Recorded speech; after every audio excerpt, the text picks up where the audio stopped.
멜 깁슨 영화 패션 오브 크라이스트 본 적 있나요? 이 영화가 나온 지 20년이 다 되어 가네요. 엄청난 성공을 거뒀죠. 대사도 그 당시 유대인들이 사용하던 주된 언어인 아람어로 되어 있고 또 로마인들의 언어인 라틴어로도 나옵니다. 같이 볼까요? 그리고 마지막에 제가 추천할지 말지 홀라다 인피니타 인증 마크를 받을 만한지 멜 깁슨의 패션 오브 크라이스트가 과연 우리의 애정을 받을 자격이 있는지 말씀드릴게요.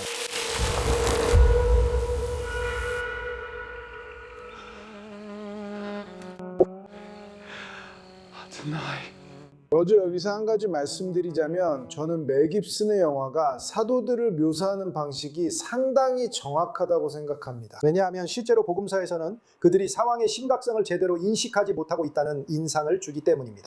그들은 예수님께서 아마도 오늘이나 내일 돌아가실 수도 있다는 사실을 깨닫지 못하고 있습니다. 바로 그 점입니다. 그리고 곧 겟세마네 동산에서의 고난 이후에 우리는 유다의 장면을 보게 됩니다. 이것이 이야기의 끝의 시작을 알리는 장면입니다. 그가 은화 30잎이 들어있는 주머니를 받는 순간입니다. 유다는 완전히 당황합니다. 이런 시적 자유가 참 흥미롭죠? 유다가 그 은화를 어떻게 받았을지 상상해보는 것도 재미있지 않나요? 분명히 그 장면은 정비병들로 가득하거나 화려하게 꾸며진 그런 장면은 아니었을 겁니다. 저는 그 순간이 특별한 의미가 있었을 거라고는 상상할 수 없습니다. 우리는 유다가 거래하는 장면을 상상합니다. 저는 유다가 궁전이 아닌 예루살렘의 한 구석에서 거래했다고 생각합니다. 곧 사탄이 나타났죠. 저는 그 뱀이 마음에 들어요. 저는 그 뱀이 좋아요. 이건 이브에 대한 직접적인 언급이고 예수는 그곳에서 첫 번째 인간인 아담이죠. 그러니까 예수가 유대교의 시작과 다시 연결되는 거예요. 그렇죠? 왜냐하면 그건 유대교에 따른 창조 신화이기 때문이죠.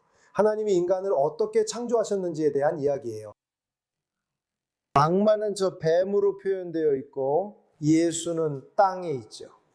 사실 우리가 알다시피 아담이라는 이름은 흙에서 왔어요. 아담은 흙이라는 뜻이죠. 그리고 누군가는 부처예요. 저는 예수님의 목소리나 말씀 방식이 마음에 들지 않아요.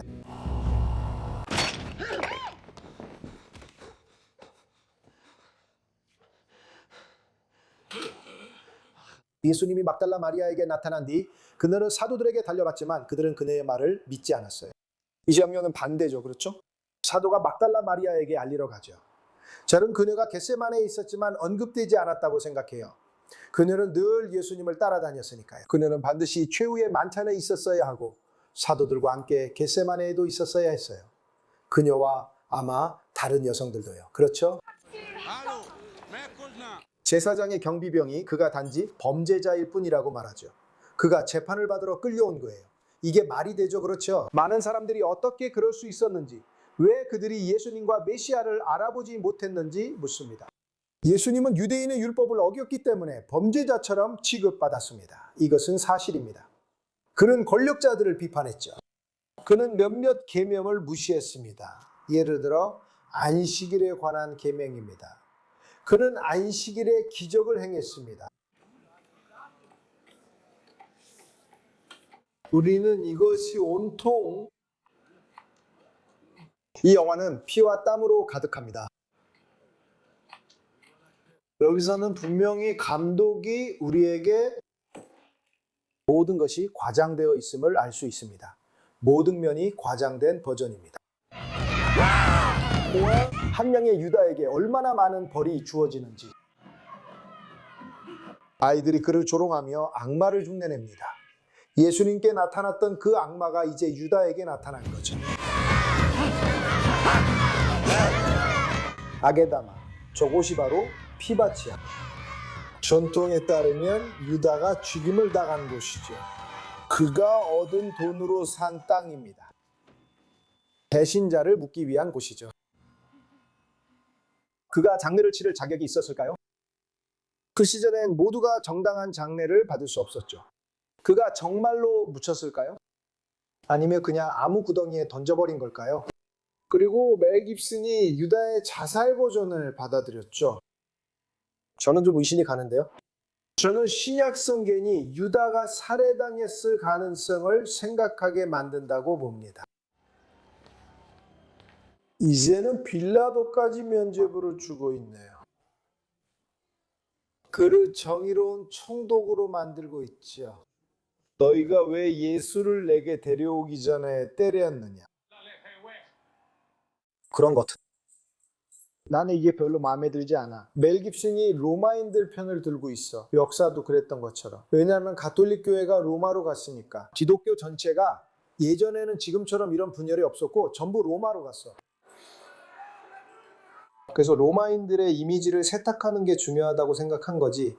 하지만 실제 역사는 그렇지 않아. 예수는 유대인 제사장들, 즉 제사장들에 의해 심성 모독죄로 정죄받았고 전체 민중이 아니라 그 다음에는 로마 재판소에서 반란, 즉 로마에 대한 반란죄로 정죄받았어. 여기서 손이 깨끗한 사람은 없어. 그런데 이제 빌라도가 손을 씻으려 해. 복음서에서도 손을 씻었고 영화에서도 당연히 손을 씻을 거야.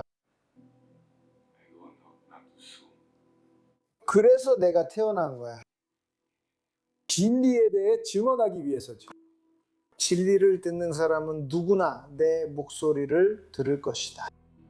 이것은 예수와 빌라도 사이의 역사적인 대화로 복음서에 나오는 그대로입니다.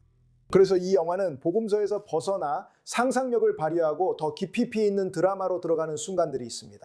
하지만 복음서의 그대로인 부분도 많습니다. 지금처럼 빌라도가 군중에게 알리는 장면이죠. 그런데 그 군중이 누구일까요? 왜냐하면 예수님을 사형에 처하라고 명령하는 사람들이 바로 종려주일에 그분을 메시아로 맞이했던 사람들이기 때문입니다.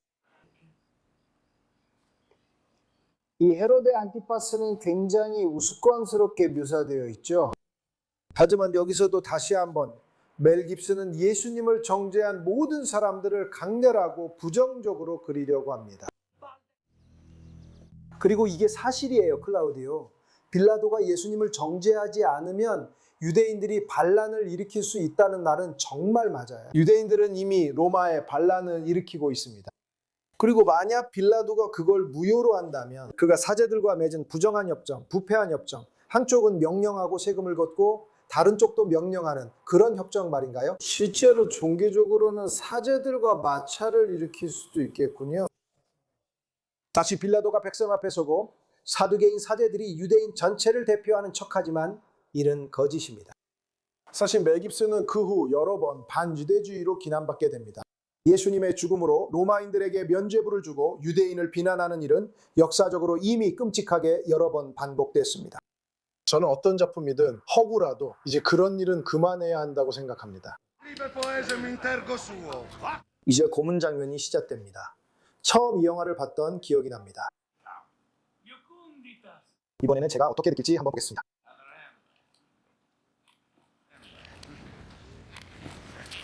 그러니까 로마인들은 이미 잡혀서 다친 남자를 때리는 데서 쾌감을 느끼는 사디스트들이라는 거죠.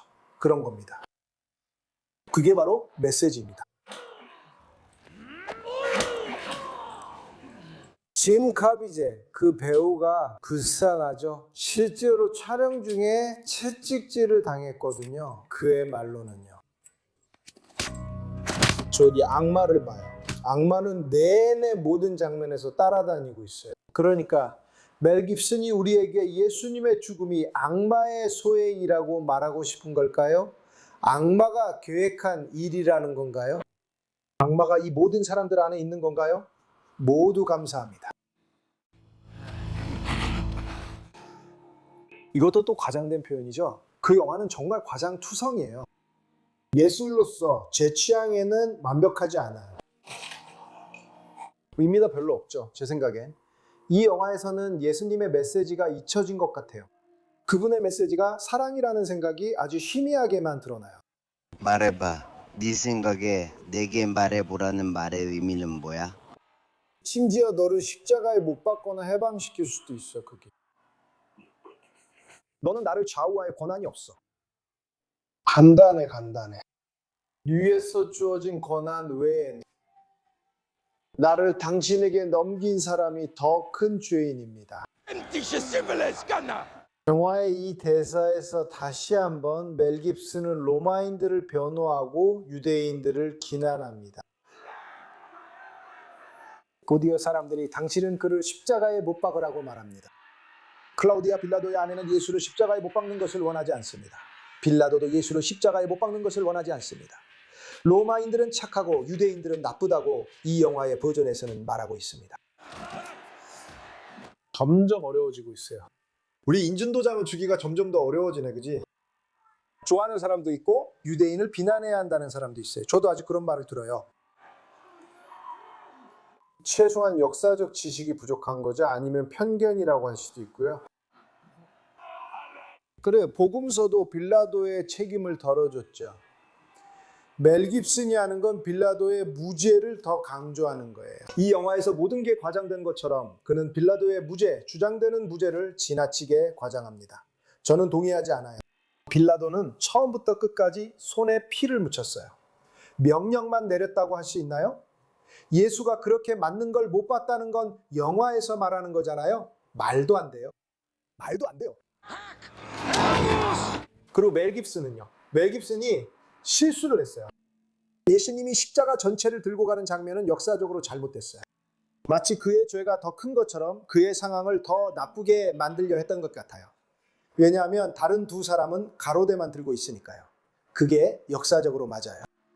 예수님은 십자가 전체를 들고 갔어요. 우리는 그림이나 모든 작품에서 그걸 볼 수 있는데 상징적으로 예수님이 십자가를 들고 있는 한 장면으로 이해하기 때문이에요. 하지만 아람어와 라틴어를 쓰고 사실적으로 그린 영화에서 예수님이 십자가 전체를 드는 건 말이 안 됩니다. 멜 깁슨은 모든 역사적 클리셰를 가져다가 반복하고 더 과장합니다.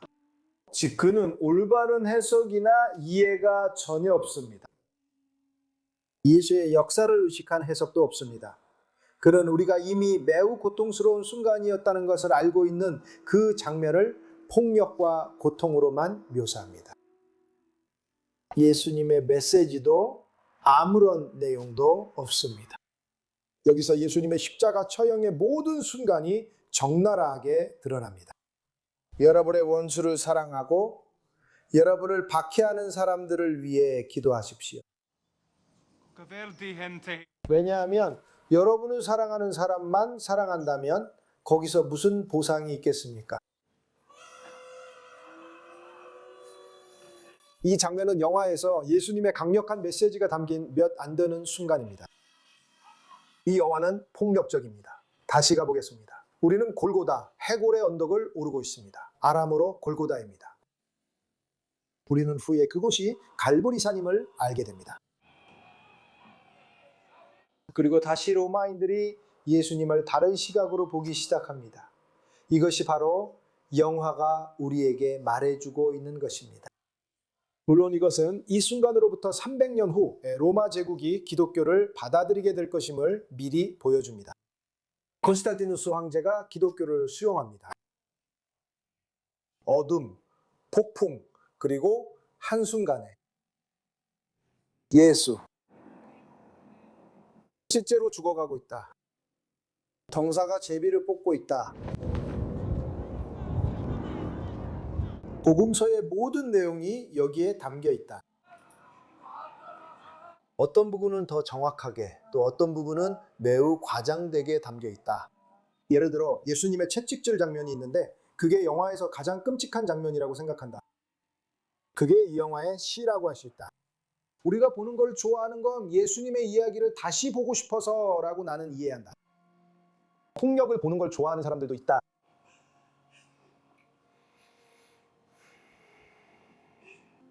하지만 감동적이다. 마리아가 십자가 아래에서 사도 요한을 껴안고 있는 것처럼 정말 감동적인 순간들도 있다. 예수님께 물을 주려고 하는 병사.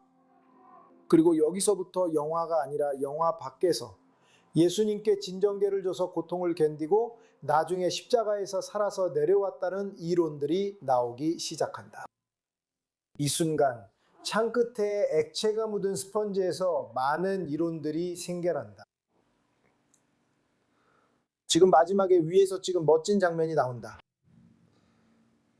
그것이 한 방울로 변하는데 마치 신의 눈물처럼 보인다. 땅 위로 떨어진다.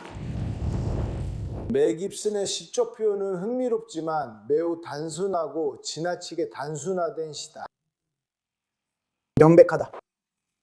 하나님이 예수님의 죽음을 슬퍼하며 오는 모습 아름답죠. 그리고 지진이 시작되고 성전의 휘장이 둘로 찢어지고 성전이 달라집니다. 사실 이건 실제로 일어난 일이 아니라 상징적인 이미지입니다. 성전은 이날로부터 적어도 36년, 아니 37년 후에 파괴되었습니다. 로마인이 예루살렘을 침공했을 때입니다. 화면이 검게 변했나요? 끝났나요? 아니요, 아직 끝나지 않았어요. 당연히 아니죠. 저는 기억이 안 나서 부활 전에 끝날 수도 있다고 생각했지만 아니었어요. 지금 우리는 아리마대아의 무덤을 보고 있습니다. 갈보리산 근처에 있었던 무덤이 열렸죠.